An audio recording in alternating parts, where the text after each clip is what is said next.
C'est parti.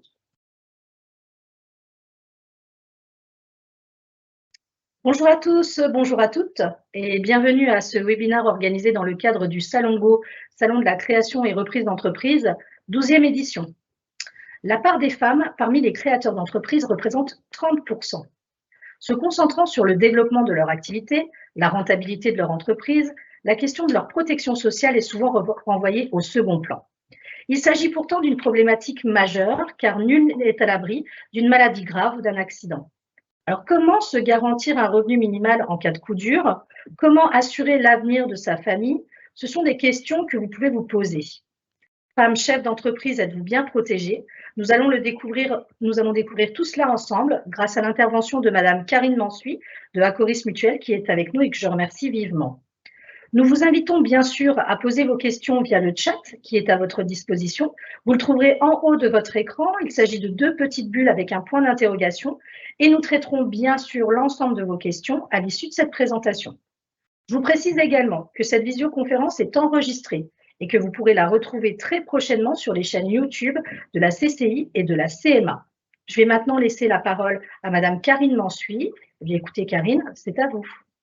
Merci Carole. Donc bonjour à vous. Donc effectivement, on va commencer cette intervention sur les garanties plus précisément pour la femme chef d'entreprise. Alors devenir dirigeante d'une entreprise va forcément générer des changements sur votre protection sociale, mais aussi peut-être sur celle de votre famille. Et c'est ce qu'on va regarder ce matin en regardant déjà ce qui va se passer au niveau de la sécurité sociale pour vous et pour vos enfants. Et puis, par exemple, aussi le congé de maternité ou l'arrêt de travail, quels sont vos droits et vos indemnisations donc par les régimes de base.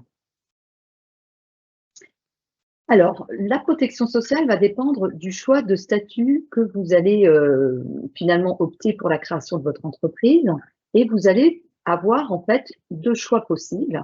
Le choix d'être à la sécurité sociale des indépendants en fonction du choix de statut juridique, donc là, ce qu'on appelle aussi la SSI, ou le choix d'être à la sécurité sociale des salariés en tant qu'assimilés salariés. Les conditions sont à peu près similaires à celles des salariés, mais on parle d'assimilés salariés, non pas de salariés, parce qu'il n'y a pas de lien de subordination et la cotisation à l'assurance chômage n'est pas identique.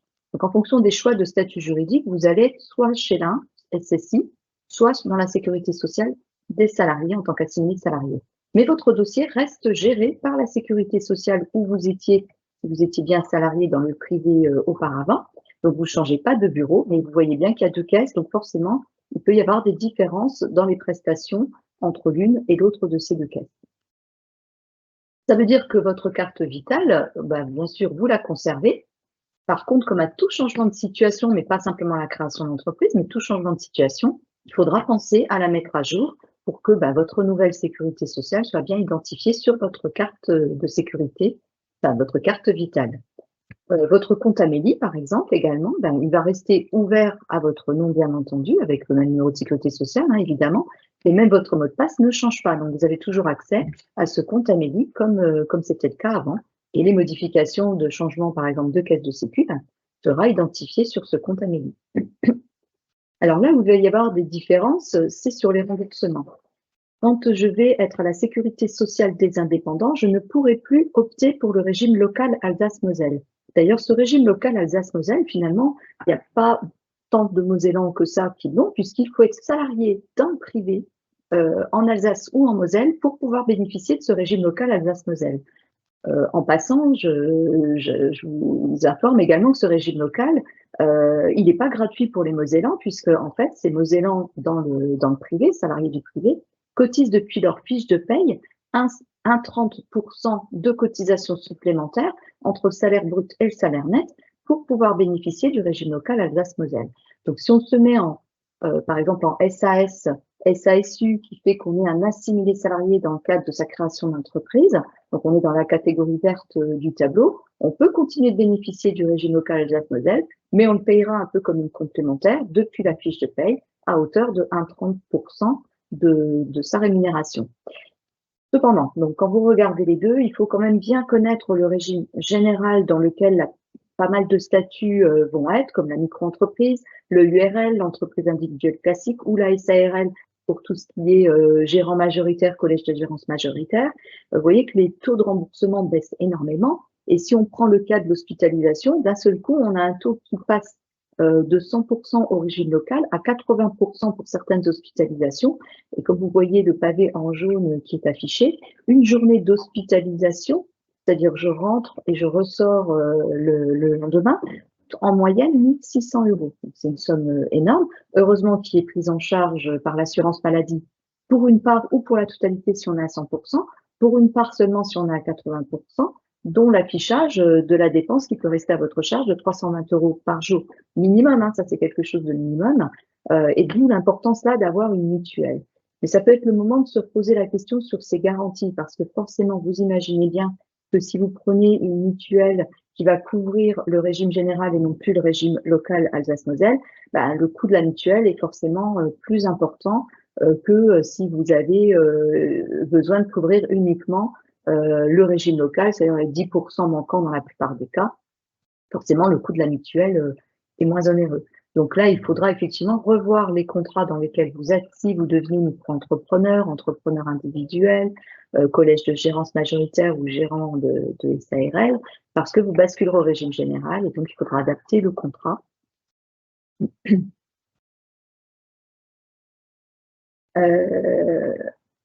Alors, il faudra adapter le contrat et là, vous posez plusieurs questions, par exemple. Dans ce contrat-là, donc avant de partir sur l'arrêt de travail, il faudra vous poser par exemple la question, est-ce que vous pouvez conserver une portabilité d'une ancienne mutuelle? Donc ça permet d'avoir une mutuelle gratuite. Est-ce que vous pouvez être éligible à la complémentaire santé solidaire? Donc ça, si vous vous posez des questions, il faudra revenir vers nous pour être documenté. Est-ce que il faut que vous preniez un contrat loi Madelin? Donc voilà, donc il y aura plusieurs choses comme ça à vous poser comme question sur la mutuelle. Donc c'est pas un sujet si facile que ça en fait, qui demande à être un petit peu accompagné, conseillé sur le sujet pour pouvoir reprendre une mutuelle bien adaptée à votre situation de régime, mais aussi fiscalement. Alors, deuxième sujet, en fait, c'est le sujet de la perte de revenus. La perte de revenus, c'est souvent quelque chose qu'on maîtrise très très peu quand on est salarié. Pourquoi? Parce que la plupart du temps, les employeurs, ils ont ce qui s'appelle la subrogation, c'est-à-dire qu'ils vont obtenir à notre place nos indemnités journalières sécurité sociale, la prise en charge d'un éventuel contrat de prévoyance complémentaire et nous reverser la totalité de notre salaire en arrêt de travail, surtout qu'en Moselle, il y a en plus le droit local. Le droit local s'impose aussi à l'employeur. Hein. Tout à l'heure, on parlait de la prise en charge à 90% que le salarié paye depuis sa fiche de paye. Mais là, l'employeur, il a aussi une obligation de maintien de revenus à 100% pendant quasiment 3 mois, en fait, pour son salarié en arrêt de travail. Ce qui fait qu'un salarié, surtout en Moselle, finalement, souvent méconnaît complètement ce que lui verse son régime de sécu. Alors, dans la perte d'activité en entrepreneur, il faut se poser plusieurs sujets, en tout cas regarder plusieurs choses. La première chose, c'est que pour percevoir des prestations en espèces des caisses maladie, il faut être cotisant. Si on n'est pas cotisant, on n'a pas de droit. C'est pas tout à fait la même chose que le régime de base des prestations nature qui rembourse le médecin, le pharmacien, etc. Ça, on a toujours des droits. Par contre, pour l'arrêt de travail, donc les indemnisations de mon revenu, eh bien, il faut cotiser souvent un certain temps pour percevoir des droits. Et donc, recapitaliser des fois aussi des droits pour pouvoir prétendre aux indemnités journalières de la Sécu en arrêt de travail. Heureusement, les périodes où vous êtes en indemnisation ARE, donc le maintien de droit à Pôle emploi, sont comptées parce qu'en fait, ces périodes-là, vous allez continuer de cotiser socialement et donc il n'y a pas d'interruption entre votre ancienne situation de cotisant et la nouvelle situation d'indépendant, quel que soit le statut juridique. Donc, première chose à retenir, c'est que pour percevoir des indemnités journalières de ma caisse, il ne faut pas qu'il y ait d'interruption dans les cotisations entre les régimes. Deuxième chose, il faut savoir que les caisses maladie, que je sois salarié ou travailleur indépendant, hors droit local, qui impose à l'employeur ce maintien à 100%, eh bien, il y a toujours 3 jours de carence. C'est-à-dire que les 3 premiers jours, je ne suis pas couvert. Troisième sujet, il faut savoir que l'indemnité journalière, elle est non seulement plafonnée, mais au mieux, elle ne dépassera pas 50% de mon revenu.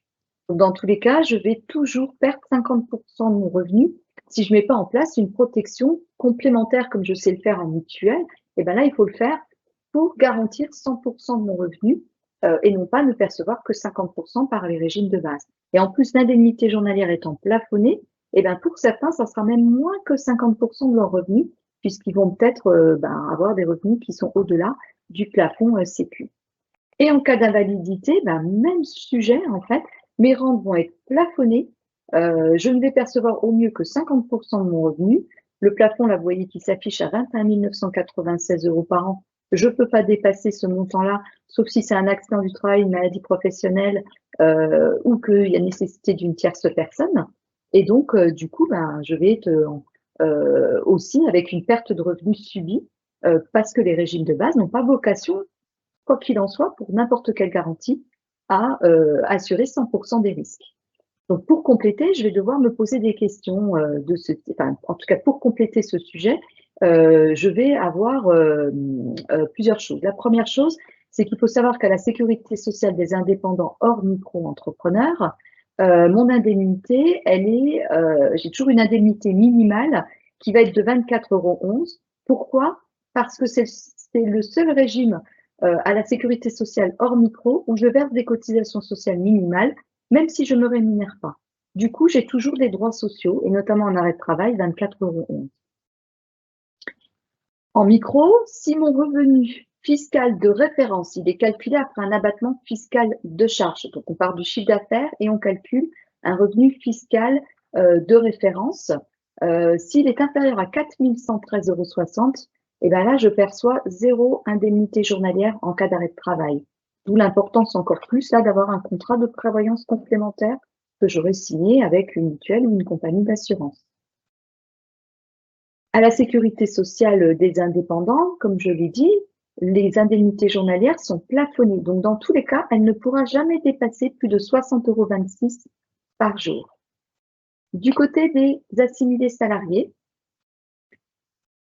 donc à la sécurité sociale des salariés, mon indemnité, elle est proportionnelle au revenu. Elle n'est pas forfaitaire, elle est proportionnelle au revenu et donc elle peut être égale à 0 puisque là, je n'ai pas l'obligation de me verser un salaire au démarrage. Donc, je ne verse pas de cotisation sociale minimale si je ne me verse par exemple pas de rémunération.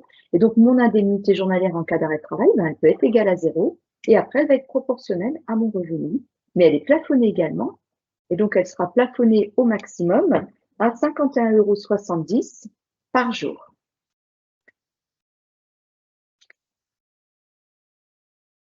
Quels sont les droits aussi pour une maternité? Donc, en maternité, le congé de maternité va pouvoir être indemnisé par les régimes. Même chose, attention, il faudra que les droits soient ouverts, c'est-à-dire que vous ayez cotisé suffisamment longtemps ou qu'il n'y ait pas d'interruption dans les régimes. Donc, je rappelle que le moment où vous êtes en maintien de droit à Pôle emploi permet cette non-interruption entre les régimes et le maintien des droits aux prestations en espèces. Qu'est-ce que vous devrez faire? Comme à tout changement de situation ou à toute évolution dans votre dossier de santé, il faudra aller mettre à jour la carte vitale à partir du moment où le médecin va faire la déclaration de grossesse à la Sécu. Et donc, l'information va arriver dans votre dossier de Sécu, vous pouvez aller contrôler sur Amélie. Eh bien, il faut aller mettre à jour sa carte vitale pour enregistrer ce changement de situation sur votre carte vitale. Et la Sécu va vous délivrer à partir de là automatiquement le carnet de maternité, quel que soit le régime dans lequel vous êtes, au régime du réel, au régime de la micro, ou que vous soyez présidente de SAS ou de SASU. Dans les trois cas, on a bien son carnet de maternité avec ses visites obligatoires de maternité prises en charge à 100% par les caisses, quelle que soit la caisse. Ensuite, l'indemnisation du congé de maternité, comment elle se passe? Alors, il y a la condition d'affiliation qui est en train d'évoluer d'ailleurs pour devenir plus courte, donc c'est une bonne nouvelle, mais il y aura toujours une condition d'affiliation, donc temps de cotisation. Si on prend le micro-entrepreneur, vous retrouvez cette contrainte de revenu fiscal de référence sur l'année égale à 4 113,60 €. Si vous êtes en dessous de 4 113,60 €, tout à l'heure pour l'arrêt de travail, on n'avait pas du tout d'indemnité journalière. Alors que là, en fait, la règle, c'est que vous percevrez, si vous êtes en dessous, que 10% des sommes du régime du réel. Donc, c'est la première colonne du tableau. Donc, soit en micro, on perçoit 100% des droits du régime du réel ou seulement 10% des droits du régime du réel si son revenu fiscal de référence est inférieur à 4 113,60 €. c'est bien un revenu annuel, 4 113,60 € après abattement fiscal de charges. Quel revenu va être pris en compte? Donc, dans le régime du réel, c'est les 3 dernières années précédant la date du congé de maternité qui va être pris en compte. Donc, c'est sur 3 années fiscales de revenus. Bien entendu, si votre maternité arrivait sur votre première année de création d'entreprise, eh bien, c'est un recalcul proportionnel qui va être fait pour calculer en fait vos droits au congé de maternité. Si vous êtes en micro-entreprise, le revenu fiscal forfaitaire des 3 dernières années, donc le revenu fiscal forfaitaire et même règle, si vous n'avez pas fait suffisamment de déclarations, il reconstitue le revenu pour regarder si vous êtes dans le critère d'éligibilité de la totalité des droits ou de seulement 10% des droits du régime du réel.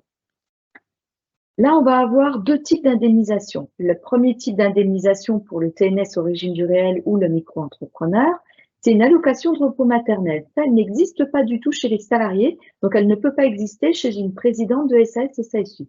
Cette allocation de repos maternel, elle est versée en 2 fois, pendant le congé de maternité et à la naissance de l'enfant. Et donc, elle va être égale en totalité à 3 666 €. Et attention, micro-entrepreneur, si vous n'avez que 10% des droits puisque le revenu n'est pas suffisant, elle ne sera que 366,60 €. Donc, c'est l'un ou l'autre, c'est forfaitaire. L'indemnisation du congé de maternité, il va se passer par jour. Donc, en indemnité journalière, c'est forfaitaire au régime du réel, donc 60,26 € par jour. En micro-entreprise, c'est 6,26 € par jour ou 60,26 € par jour, donc toujours avec cette règle des 10% ou 100% des droits. Et le congé de maternité, il est d'une durée équivalente à celui des salariés, donc maximum 112 jours. Si on regarde maintenant le cas du président de SAS et de SASU, enfin de la présidente de SAS et de SASU, elle a une règle aussi de temps d'affiliation. Le montant sera calculé sur ces 3 derniers mois de salaire, mais il faut qu'il y ait un salaire, sinon là également, comme tout à l'heure, il y a une maternité, mais la chef d'entreprise ne se rémunère pas en SAS et SASU, il n'y a pas d'indemnisation, il y a 0 pour le congé de maternité. Donc 3 derniers mois de salaire.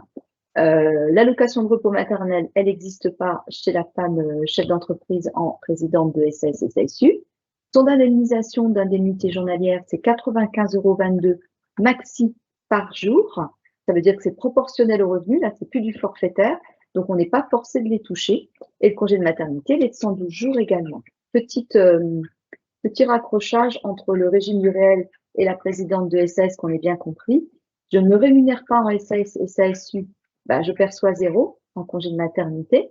Je ne me rémunère pas au régime du réel, donc première colonne. Je perçois quand même mes 60,26 €. Donc, je suis gérante de ma SARL, je laisse tout partir en bénéfice, je ne me sors pas de rémunération de gérant en TNS, je perçois mes 60,26 €. Pourquoi? Parce que c'est un régime dans lequel je verse toujours des cotisations sociales minimales. Je vous montre un exemple d'indemnisation dans diverses situations, par exemple celui de la SASU. En SASU, on prend quelqu'un qui se verserait 20 964 € de revenus, ce qui représente 1 747 € de revenus par mois. Et bien là, si on faisait le calcul, d'ailleurs, vous avez un calculateur sur le site Amélie des indemnités journalières en maternité. Son indemnité journalière ne pourrait pas dépasser 42,33 € net par jour. Si par contre, elle optait pour la forme micro-entrepreneur, donc je vous rappelle que c'est le chiffre d'affaires des 3 dernières années qui est pris en compte pour le calcul, pour vérifier qu'elle a bien 100% des droits et pas seulement 10% des droits. Là, si on prenait le cas d'un chiffre d'affaires, par exemple, de 71 000 €, elle est en micro, elle est traiteur, donc son revenu fiscal de référence va être calculé sur la base de 29% de son chiffre d'affaires. Donc, les impôts considèrent forfaitairement qu'elle a 71% de charge. Elle arrive donc avec un chiffre d'affaires à 71 000 € fois 29% à un revenu fiscal de référence de 20 590. Donc, c'est pour vous mettre dans un exemple un peu équivalent à la SAS et vous faire comparer les indemnisations. Dans ce cas-là, elle est bien éligible, elle a bien 100% des droits à l'indemnisation, puisqu'elle est bien au-delà d'un revenu de 4 113,60 €, donc elle a bien 100% des droits du régime du réel. Et donc là, elle va percevoir l'allocation de repos maternelle donc, de 3 666 €, plus par jour d'arrêt de travail, c'est 60,26 € d'indemnisation. Comment ça marche, les indemnisations? Il faut savoir que tous les jours sont comptés en maternité. On a souvent l'impression qu'on va être indemnisé que pour les jours qu'on se dit travailler, mais on est bien indemnisé par jour, donc samedi, dimanche et jours fériés compris. Et il faut aussi savoir que pour le travailleur non salarié, il faut bien cesser l'activité au moins pendant 8 semaines, dont au moins 6 semaines, enfin 2 semaines avant l'accouchement, la date présumée d'accouchement, et 6 semaines après l'accouchement. Donc ça, c'est des périodes obligatoires d'arrêt sur les 112 jours au total qu'une femme chef d'entreprise a droit. Donc, il faut bien faire un arrêt d'activité pendant cette période-là. Et vous avez en bas, je vous ai mis le lien parce qu'on ne pense pas que Amélie est une ressource pour vous. Hein. Vous avez beaucoup de choses qui sont expliquées sur le site Amélie, sur vos indemnisations, que ce soit en SAS, SASU ou en régime réel ou en micro. Et donc, vous avez un simulateur qui vous est proposé par la Sécu pour aller simuler les indemnités journalières, maternité, paternité. Alors, vous l'avez compris, les régimes de base, en fait, ils n'ont jamais vocation à couvrir 100% des dépenses de santé. Vous le savez, en mutuelle, vous l'apprenez au niveau de l'arrêt de travail et en l'absence de ce que vous aviez quand vous étiez salarié, c'est-à-dire le 100% employeur qui maintenait toujours votre revenu à 100% quoi qu'il arrive pendant 3 mois, et le rattachement à une convention collective qui vous permettait de bénéficier d'un contrat de prévoyance complémentaire dans lequel l'employeur vous inscrivez automatiquement, vous faisiez aussi cotiser souvent à 50% du coût du contrat. Bah, c'est vrai que quand vous sortez de ce schéma de salarié, quelle que soit la forme de l'entreprise, hein, qu'on soit en SAS, en micro ou en EURL, SARL, entreprise individuelle classique, dans les 3 cas, dans toutes les situations de statut, vous ne percevrez au mieux que 50% de vos revenus, par exemple, en arrêt de travail. Donc, il va falloir apprendre à vous protéger finalement comme le faisait votre employeur pour mettre en place toutes vos protections complémentaires et dans le cadre fiscal qui sera le plus adapté à votre situation. Alors, couvrir les dépenses de santé, premier chapitre, ça va être aussi vous poser certaines questions. Première question, est-ce que vous êtes éligible à la portabilité de votre ancienne mutuelle? Si vous étiez salarié en France, vous aviez un contrat groupe obligatoire dans votre entreprise. Si vous y étiez bien au moment où vous avez cessé l'activité, eh bien, vous pourrez le conserver jusqu'à 12 mois en fonction de votre ancienneté. Si votre ancienneté était inférieure à 12 mois, votre portabilité sera inférieure à 12 mois. Vous pouvez aussi vous poser la question du rattachement ensuite de cette portabilité au contrat groupe de votre conjoint. C'est parfois une bonne idée, parfois ça l'est pas. Tout dépend du cadre fiscal dans lequel vous pouvez être au niveau de votre création d'entreprise et comment est construit le contrat de mutuelle de votre conjoint, parce que dans certains cas, les ayants droit sont des ayants droit facultatifs et vous, en fonction de votre cadre fiscal, il peut être plus intéressant d'avoir une mutuelle individuelle plutôt que d'être sur le contrat groupe de votre conjoint. Donc, c'est du cas par cas il faut vous faire conseiller sur ces sujets-là. Il faut aussi vous poser la question si vous n'êtes pas éligible à la complémentaire santé solidaire. C'est ce qui remplace les anciens dispositifs de CMU, CMUC. Ça s'appelle la CSS, la complémentaire santé solidaire, parce qu'en fonction de vos revenus, ça vous permettrait d'avoir un contrat de mutuelle moins cher. Sachez que ces contrats mutuels, ils peuvent être portés par des mutuelles. Et donc, en fait, vous avez une complémentaire santé dans une mutuelle, mais qui va vous coûter beaucoup moins cher que si vous étiez hors contrat solidaire.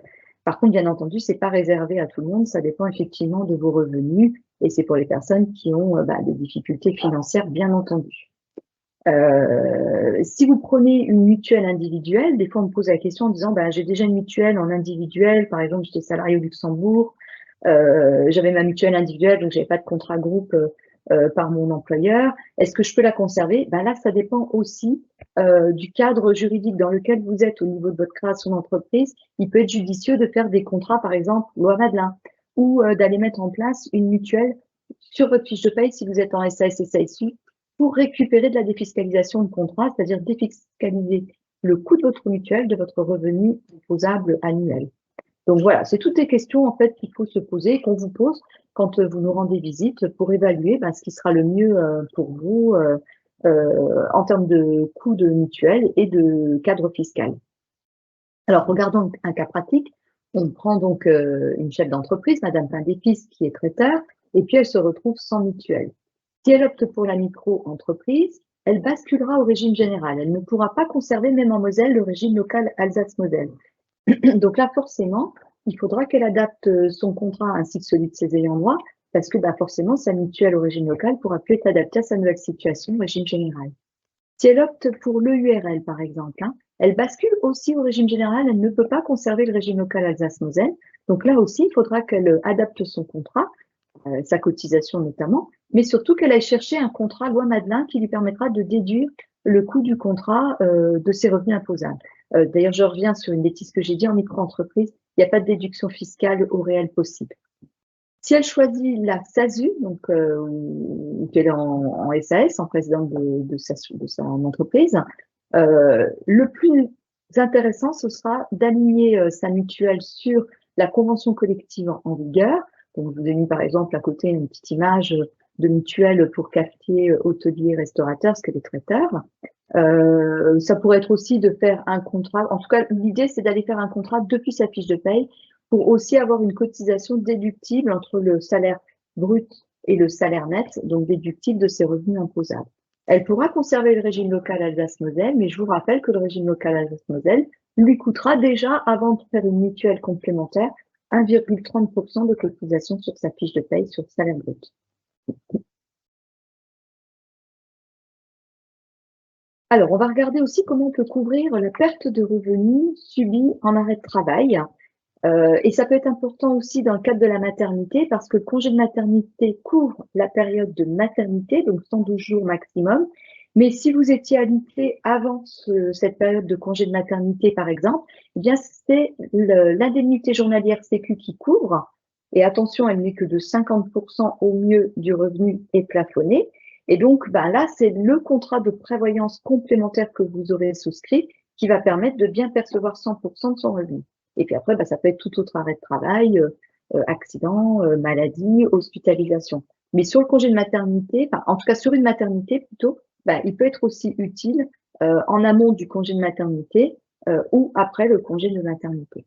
On reprend le cas de Madame Pain d'Épice. Elle est née en 1995. Elle fait un chiffre d'affaires annuel de 71 000 euros. Si elle se met en micro-entreprise, son revenu sera égal à 29% de son chiffre d'affaires, donc on revient aux 20 590 euros de revenus annuels.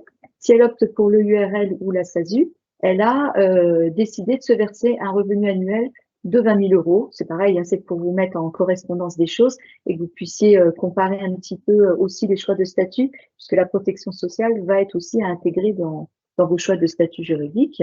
Donc 20 000 euros, ça représente en moyenne à peu près 55 euros par jour, pour mettre en indemnité jour. Il va falloir qu'elle se pose des questions, un peu comme vous avez plus la vision de la part mutuelle. En prévoyance, c'est pareil, il faut aller choisir des garanties. Dans les garanties à choisir, c'est par exemple la date de versement. Est-ce que je vais être indemnisée de façon rapide ou est-ce que j'accepte une prise de risque plus longue pour baisser le coût du contrat? Par exemple, je demande une indemnisation qu'à 15 jours en maladie pour baisser le coût du contrat. Forcément, c'est un calcul, un peu comme vous le faites en mutuelle. Je mets combien sur l'optique, le dentaire, les dépassements d'honoraires, mais ça coûte combien en prix? Donc, sur quoi je fais des arbitrages? Là, c'est pareil, en prévoyance, on va faire des arbitrages entre garantie et coût de contrat. On va aussi devoir choisir le montant de l'indemnisation. Là, elle a besoin de 55 euros par jour. Elle ne peut pas prendre un contrat qui va au-delà, mais elle peut prendre un contrat inférieur. Si avec 40 euros, elle s'estime suffisamment assurée en arrêt de travail, elle pourra faire un contrat qu'à 40 euros par jour. Elle va choisir le montant des garanties supplémentaires, le capital d'essai, mais ça peut être aussi couvrir des frais généraux, c'est tous les frais fixes, assurance, loyer, etc. Mettre des rentes d'éducation pour ses enfants ou des rentes dépendance, voilà. Et puis, elle va surtout mettre tout ça dans un cadre fiscal, si elle le peut, hors micro-entrepreneur avantageux, qui va lui permettre aussi de déduire la cotisation de ce contrat de prévoyance complémentaire de ses revenus imposables. Donc, il y a les dispositifs comme Madelin, ou alors on met le contrat depuis la fiche de paie et je vous montre deux exemples. Donc là, on part sur un revenu de 20 000 euros pour vous le rappeler. Premier exemple de mise en place de contrats complémentaires de prévoyance pour garantir 100% du revenu Madame Pain d'Épice et pas simplement la moitié. On va donc mettre en haut les 20 000 euros de revenus. Donc, quoi qu'il arrive, accident, maladie, hospitalisation ou congé, pathologie avant le congé de maternité, etc., Madame Pain d'Épice veut retrouver ses 20 000 euros de revenus et pas simplement la moitié comme fait le régime de base. elle va choisir aussi sa franchise. Donc là, elle a volontairement éloigné à 30 jours la maladie, mais elle a rapproché l'indemnisation en accident ou en hospitalisation à 0 jours pour pouvoir être indemnisée tout de suite quand elle peut vraiment pas mettre un pied dans sa boutique. Hein. Voilà. Si elle est invalide à plus de 66% de taux d'invalidité, c'est quand on est reconnu ne pouvant plus exercer aucune activité professionnelle, elle a bien 100% de la base de garantie, donc 100% de ses 20 000 € de revenus annuels, donc elle est indemnisée à 100% de son revenu. Par contre, si c'est une invalidité partielle où elle peut toujours exercer une activité professionnelle, là, vous voyez que les indemnisations, elles baissent à 60% de la base de garantie. Le reste, je vous le passe dans les explications. Et puis, dans ces contrats-là, il y aura toujours aussi des garanties d'essai. Elle ne pourra pas y échapper. Vous, ce qu'il faudra que vous soyez vigilant, c'est qu'il y ait bien la rente en cas d'invalidité, parce que parfois, certains assureurs proposent que de l'incapacité et du décès, et ce qui fait que si la personne passe par une étape invalidité, qu'elle n'a pas un taux d'invalidité supérieur à 100%, elle ne touchera rien de son capital d'essai tout de suite. Elle devra donc attendre finalement sa retraite pour percevoir un revenu supérieur, puisque pendant toute la période où elle sera entre l'incapacité, enfin en invalidité, elle ne percevra rien. Donc, il faut bien que vous fassiez attention à ce que ce soit bien un contrat incapacité, invalidité, donc 2 choses, et il y aura toujours dans ce contrat-là du décès, ça vous ne pourrez pas l'enlever. Alors souvent, ces contrats-là, on a l'impression qu'ils vont coûter très, très cher. Là, on est sur un exemple, bien évidemment, ce n'est pas votre contrat, mais je vous affiche le coût du contrat pour Madame Pain d'Épices, qui est traiteur, qui est née en 1995 et qui assure 20 000 € annuels de revenus. Sa cotisation mensuelle serait de 24,77 €, en sachant qu'elle a 21,67 € qui peut être défiscalisable de son revenu dans le cadre de la loi Madelin, hors micro-entrepreneur. Et puis, on prend le même exemple si elle s'était mise en SAS et SASU. Donc, en SAS et SASU, on va partir de la fiche de paye, donc tout va être exprimé en pourcentage du salaire. Un 80% du salaire brut fait bien un 100% de mon salaire net, puisqu'on a plus de 20% de charges salariales. Elle a la même chose, de l'incapacité avec des franchises à peu près équivalentes, de l'invalidité, des garanties d'essai, et sa cotisation va être exprimée en pourcentage du salaire, un 50% du salaire. Et donc, un 50% du salaire sur le cas de Madame Pain d'Épices, ça correspond aussi à peu près à la même cotisation, c'est-à-dire à 25 € par mois pour le coût du contrat. En jaune, très important, ces contrats-là seront soumis à des questionnaires médicaux. Donc, n'attendez pas pour les faire, contrairement à la part mutuelle qui rembourse le médecin, le pharmacien, etc. Là, vous serez soumis à un questionnaire médical. Et c'est vrai qu'on peut être refusé dans ces contrats-là. Donc, plus tôt on les met en place, plus tôt on se libère de cette contrainte et plus tôt on est sûr de pouvoir trouver un contrat de prévoyance.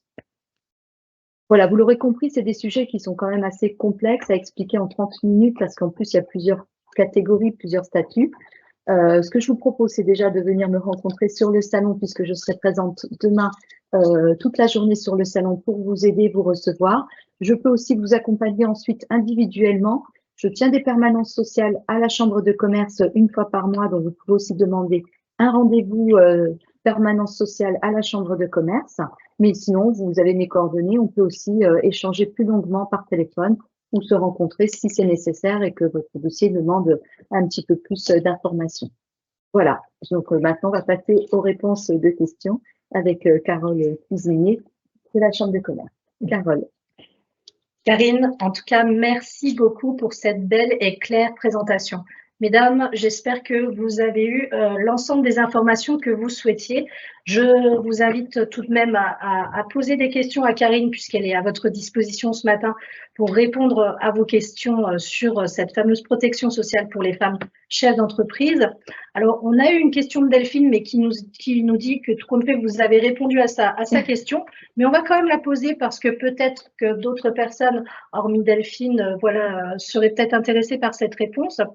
Elle nous explique qu'elle est en micro-entreprise et elle voudrait savoir si elle peut bénéficier de la mutuelle de son conjoint avec qui elle est pacsée, ou alors elle se demande si elle doit en prendre une autre qui est propre donc à la micro-entreprise. Alors, si vous êtes en micro-entreprise, il n'y aura aucun cadre fiscal avantageux puisqu'en fait, on est sur un statut qui est au forfait et qui est jamais dans du réel. Donc, on ne peut pas non plus aller déduire réellement au niveau des impôts, par exemple, des contrats. Bon, voilà, il y a des avantages et des inconvénients dans tout. Ce qui fait qu'en fait, un contrat individuel ou un contrat sur votre conjoint elle peut être tout à fait adaptée, voire même intéressant, parce que peut-être que le contrat de votre conjoint, que vous soyez avec lui ou que vous ne soyez pas avec lui, il paye le même prix parce que c'est peut-être une cotisation famille obligatoire. Donc là, aucun intérêt d'aller dépenser des sous pour un contrat alors que vous pouvez en avoir un finalement gratuit, puisque de vous ajouter dans ce contrat-là ne demandera pas de coûts supplémentaires. Et comme fiscalement, vous ne pouvez pas récupérer quelque chose, pour moi, ça semblerait le plus adapté. Et du coup, vous pourrez mobiliser plus de cotisations pour vous mettre un contrat meilleur de la protection de vos revenus. Et donc, voilà, là, vous ferez un contrat peut-être avec une franchise plus courte parce que vous aurez dégagé du budget pour bien couvrir la perte de revenus en micro-entrepreneur. C'est un sujet d'autant plus important parce que vous savez que vous pouvez être à 0 € d'indemnité journalière par jour si vous n'atteignez pas une année, admettons, vous n'atteignez pas suffisamment de revenus dans le régime. Merci Karine. Alors, on a parlé justement de cette couverture par rapport au conjoint qui serait donc salarié, et on a parlé du statut de micro-entrepreneur, mais qu'en serait-il éventuellement pour une personne qui se mettrait sous la forme d'une URL ou également sous la forme ou étant présidente éventuellement d'une SASU? Alors, pour rappeler, si on parle de l'arrêt de travail, au mieux 50% de ces... Alors, Carole, reprécise-moi ta question. Parce que la même question en fait que Delphine a posée, mais je me pose... Si on garde la mutuelle, en fait, en fonction... alors, en SASU, on peut aussi peut-être se poser la question de se mettre, comme dans les autres statuts d'ailleurs, on peut se poser la question de se mettre sur le contrat groupe de son conjoint. Mais là, il faudra réfléchir si fiscalement c'est intéressant. Pourquoi? Parce que en fait, la loi qui impose aux employeurs de mettre en place une mutuelle d'entreprise pour les salariés, ce qu'on ne sait pas toujours, ça dépend de quel contrat on a, mais ne porte que sur le salarié. Il n'est pas obligé, l'employeur, d'assurer les ayants droit. Ça porte sur le salarié et il participe à hauteur de 50%. Il a amélioré cela par les négociations dans l'entreprise et qu'il a accepté que les ayants droit soient assurés dans ce contrat groupe de l'entreprise, il faut vérifier que ces ayants droit-là sont assurés de façon, on va dire, obligatoire, c'est-à-dire que la cotisation pour les ayants droit qui est prise depuis la fiche de paye du salarié, elle intervient bien entre le salaire brut et le salaire net. Ça veut dire que la cotisation pour les ayants droit est également déductible fiscalement. Parce que si ce n'est pas le cas, si vous êtes au régime du réel, EURL, SARL, EI, ou que vous êtes en SAS, SASU, là, il y a moyen de faire pour vous un contrat déductible fiscalement. Donc, c'est la partie fiscale qu'il faut regarder quand on n'est pas en micro-entreprise, si c'est intéressant ou pas. Merci Karine. On a eu une question d'une personne. À un moment, tu as parlé de la durée de congé qui était de 112 jours. Et une personne nous pose la question, est-ce que le nombre de jours est différent en fonction du nombre d'enfants? Je suppose qu'éventuellement, si on a des jumeaux ou des triplés. Alors, je ne vais pas dans le détail du détail, mais par contre, c'est hyper bien expliqué sur le site Amélie. Amélie, je vous rappelle que c'est votre compte, en fait, que vous soyez au régime du réel, au régime micro ou au régime SAS, vous restez bien géré par la sécurité sociale et votre compte Amélie reste ouvert.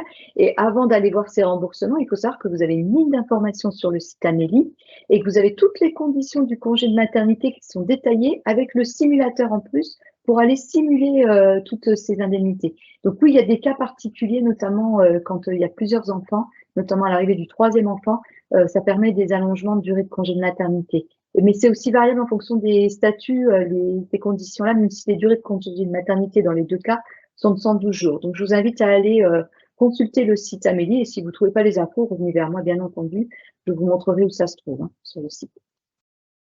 Alors, Delphine nous pose une question. Elle demande s'il est possible de glisser en fait son enfant sur la carte vitale de son conjoint pour qu'il ne perde pas de protection sociale. Alors, c'est tout à fait possible. D'ailleurs, un enfant peut même être assuré sur 2 cartes vitales. C'est plus au niveau des mutuelles que ça pose sujet quand l'enfant il est sur les 2 sécu des parents, puisqu'en fait, la télétransmission fait qu'on ne peut pas télétransmettre, choisir à quelle caisse on télétransmet une fois l'une, une fois l'autre. Donc, la télétransmission se fait toujours en direction d'une seule caisse complémentaire, mais pour autant, l'enfant peut très bien être sur 2 cartes vitales. Ça veut dire que l'une est en télétransmission et l'autre, il faut envoyer des décomptes à la mutuelle si on s'était servi de cela. Mais effectivement, on peut rebasculer un enfant et choisir sur quel parent on l'a filé. La seule chose, c'est que si votre conjoint, par exemple, est salarié luxembourgeois, c'est le parent qui a une activité en France qui doit avoir les enfants sur sa sécu, en fait. Donc, je ne connais pas toutes les situations, hein, voilà, on pourra peut-être en parler vendredi si vous passez au salon, mais voilà, donc ça peut être une contrainte. Par contre, si c'est pas le cas, si votre conjoint est salarié en France, en plus en Moselle, et qui bénéficie du régime local, bah, il y a tout intérêt, surtout si vous mettez au régime du réel ou en micro, et donc que vous basculez au régime général, il y a tout intérêt à basculer les enfants au régime local Alsace-Moselle avec votre conjoint pour permettre que la mutuelle coûte moins cher. Merci Karine. Alors je rappelle mesdames hein, ou messieurs, hein, s'il y en a, de ne pas hésiter en fait à poser vos questions via le chat. Hein. Karine est toujours là pour y répondre. D'ailleurs moi j'en ai une petite pour vous Karine. Si l'enfant est majeur et qu'il est encore en études, il en est quoi de sa protection sociale? Alors en fait un enfant majeur a donc déjà la carte vitale, ils l'ont de très bonne heure maintenant, hein, puisque c'est 16 ans et ça va peut-être même revenir plus tôt. Mais en fait, à 18 ans, il a sa carte vitale, toujours bien entendu, mais il a ses propres droits de sécurité sociale. C'est-à-dire que maintenant, nous n'avons plus sur nos sécus d'ayant droit majeur, en fait. Ça n'existe plus. Il est éligible à la sécu, donc il a ses propres droits de sécurité sociale. Donc, il ne dépend plus de la sécurité sociale de ses parents. Donc après, tout dépend de sa situation. S'il est étudiant, il conserve ses droits jusqu'à temps qu'il finisse ses études en soi. Puis après, s'il devient salarié, s'il crée une entreprise, tout dépendra de sa situation. Mais plus personne n'est ayant droit de quelqu'un à partir de sa majorité. Merci Karine. J'ai une petite question aussi encore. À un moment, tu as parlé d'indemnité journalière, mais tu as dit qu'il ne fallait pas qu'il y ait d'interruption d'activité. Si on est rentré dans si on démissionne à ce moment-là, je pense qu'il y a des jours de carence. Qu'est-ce qu'il en est au niveau des indemnités journalières? Alors c'est vrai que c'est le problème si on n'est pas indemnisé par exemple par Pôle emploi, qu'on a démissionné et que donc on rompt en fait le circuit des cotisations sociales sur une durée. Là, il va s'appliquer en fait un délai pour reconstituer des droits au versement des prestations en espèces. Les prestations en espèces, je vous rappelle que c'est les prestations dans une caisse de sécu qui indemnisent la perte de revenus subie. Ce n'est pas le remboursement du médecin, du pharmacien qu'on dit être des prestations en nature. Donc là, s'ils rompt en fait cette chaîne de cotisation, il y aura un délai d'attente. Sauf que les nouvelles règles légales qui est apparue et qui permet en fait à une caisse de sécu maintenant, sur étude de dossier, d'aller regarder vos droits antérieurs et éventuellement sous commission d'accepter quand même une indemnisation. Donc, je vous encourage, si vous vous trouvez dans cette situation, que en soi, d'emblée, vous n'êtes pas éligible aux indemnités journalières puisqu'il y a eu une interruption dans le versement des cotisations sociales entre l'ancienne activité et la nouvelle activité, je vous encourage à faire quand même une demande d'indemnisation à titre exceptionnel à la Sécu, puisqu'il y a étude maintenant des droits passés de façon indépendante des règles habituelles, en fait.